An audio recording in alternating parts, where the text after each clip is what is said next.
Vendor lock-in is probably the most common consumerist evil that we have to deal with.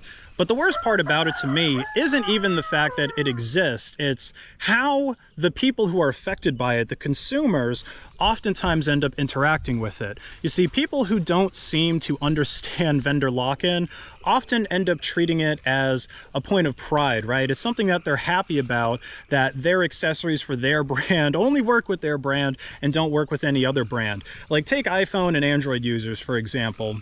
Until very recently, we weren't even able to use the same kind of chargers. Apple was using the Lightning charger and Androids were pretty much all on USB-C for the last couple of years. And it's really only because the EU bullied Apple into using USB-C that now we're able to share chargers. But still to this day, if an Android user text somebody with an iPhone, they're going to have the green bubble. And the green bubble is still sort of like a badge of shame, right? It's this meme where, oh, you can't trust somebody who has a green bubble, or if they have a green bubble, they must be poor, even though a lot of the high-end Android phones, like the folding ones especially, they cost more than the flagship iPhones do. So it really doesn't make any sense. But the thing about vendor lock-in is that it's so pervasive across different industries. I mean, obviously it's all over the world in tech, but it also exists a lot in tools. This is something that I became more familiar with when I started buying tools to do my homesteading farming hobby with all my chickens and ducks that you see around here. Today I'm going to talk about some vendor lock-in with tools, which, in case you didn't know, is mostly centered around the batteries. All right, so now that I have both my hands free, I can show you the differences in these batteries. So this is the Milwaukee M18 fuel battery. That's just their branding that they use, but basically this is the latest generation Milwaukee battery. And this is the DeWalt, I think it's called 20V Max battery. And if you look at them side by side, I mean, their profiles are pretty much the same. This one here is probably a little bit thicker just because this is a 3 amp hour battery and this is a 2 amp hour. They detach a little bit different. Like for the DeWalt, you press this tab down in the bottom and then, I don't know if you can see it, but that black part there comes down. So that's how you can detach it from a charger or from a tool. And then with the Milwaukee, you've got these two that you press in from the side, and then that makes these, red tabs come in. All right, but let's talk about the vendor lock-in. So if you have a DeWalt brand drill like this here, the Milwaukee battery obviously doesn't fit on your tool, right? You've got to use the DeWalt brand battery. And then there's also like There's third-party batteries you can use too, so it's not necessarily made by DeWalt, but it's just the DeWalt form factor, and I'm not really going to get into talking about that. We're just talking about brand-specific batteries here. Okay, so because the DeWalt tool can only use DeWalt batteries and vice versa with Milwaukee, that's where the vendor lock-in starts, right? If someone is looking to buy some tools, they're probably not going to get their first drill as a DeWalt and their first saw as a Milwaukee, because then they're going to have to buy different sets of batteries and also different sets of chargers. Right, so this here is the DeWalt charger, and you can see that Milwaukee down there for now. You can see that fits on it, no problem, but you can't do that with the Milwaukee. So if you just wanted to get the absolute best, from everything, regardless of brand, you're going to really end up spending an arm and a leg on your batteries.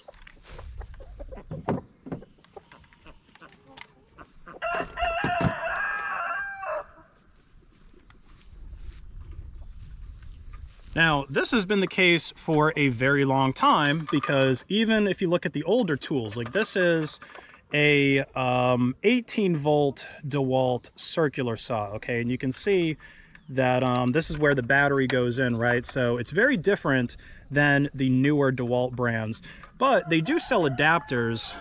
And actually, this might be a DeWalt brand one. Now, I don't think this is an official DeWalt brand, but anyway, you can get adapters that will adapt the older style or the newer style batteries to the older style tools. I don't know if they go in reverse. I don't think they do. So, you get this here DeWalt battery plugged into there. Then you can put it into the circular saw.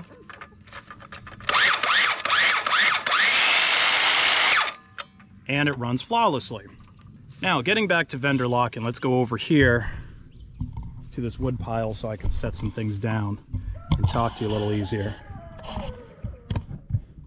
Now, the most recent tool that I added to my collection was this Milwaukee framing nailer.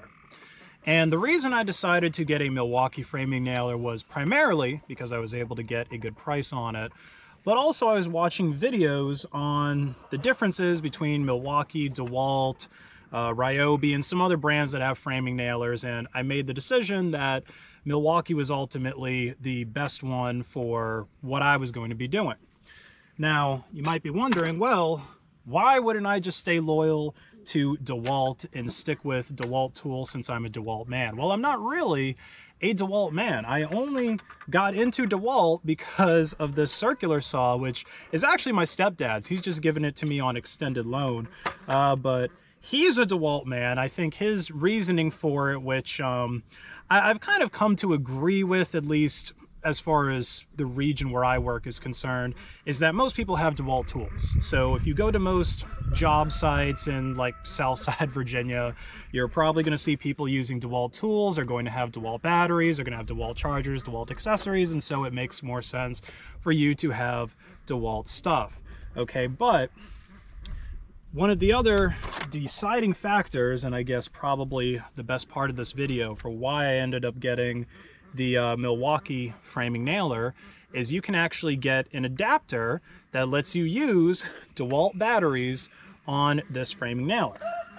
So let me show you this thing right here. Right, pretty much just a simple piece of plastic with some, well, electronics inside, of course. I might open this one day just to take a look at it, because I don't think it's anything too complicated. I mean, if you've got a little bit of electrical engineering talent, you could probably whip up one of these and maybe a 3D printer to create the housing or whatever. But you basically just put that in the back there. Here, let's get this big 6 amp hour battery there. Plug that in. And so that's what it looks like when everything's connected up. And then, let's see, I think I got 3-inch nails in here right now. It'd help if I turned it on.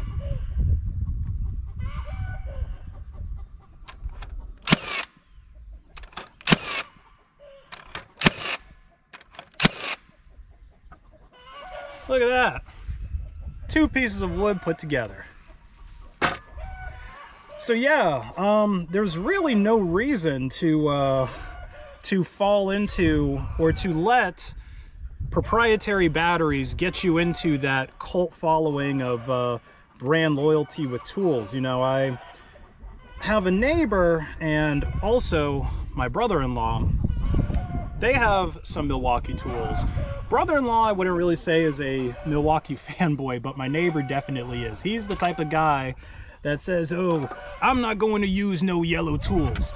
But I've borrowed some of his Milwaukee stuff. You know, he won't use my ugly yellow stuff, which is fine. But I've borrowed his Milwaukee drills before, and I didn't really experience any difference with my DeWalt drill and impact driver combo. So again, if he wants to be into Milwaukee and you know, spend a little bit more money on tools, that's also one of the deciding factors why I got into DeWalt, just because I feel like the best bang for your buck is generally with them versus Milwaukee, Makita, or some other kind of brands. But, you know, don't let yourself fall into getting a lesser tool just because of battery differences. Like with the DeWalt framing nailer, and again, this is one of the reasons why I went with Milwaukee instead of DeWalt, is theirs has this rev up before you're able to drive a nail. So you can't really drive nails super quick like you can with this one here. In fact, I could try demoing the bump fire mode for you guys with this. I generally don't use this, but if you're like a roofer, or maybe if you're driving a whole bunch of nails back to back, you might prefer that, where you basically just hold down the trigger and